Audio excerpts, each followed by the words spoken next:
સુરતમાં આત્મકુંજ ચેરિટેબલ ટ્રસ્ટના ભદ્રિકા ગાંધીના માર્ગદર્શન હેઠળ 51 વિધવા બહેનોના બાળકોને સ્કૂલ કીટ વિતરણ કરાઈ.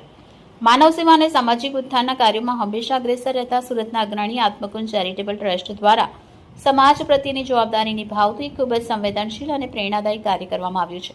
સંસ્થાના મુખ્ય અગ્રણી ભદ્રિકા ગાંધીના પ્રેરણાદાયી માર્ગદર્શન હેઠળ આર્થિક રીતે નબળી પરિસ્થિતિ ધરાવતી વિધવા ભગિનીઓના 51 જેટલા બાળકોને અભ્યાસમાં મદદરૂપ થવાના આશય સાથે નિઃશુલ્ક સ્કૂલ કિટનું વિતરણ કરવામાં આવ્યું. Bureau chief Sandeep Ganjawala, bullet 26, Gujarat news, Surat.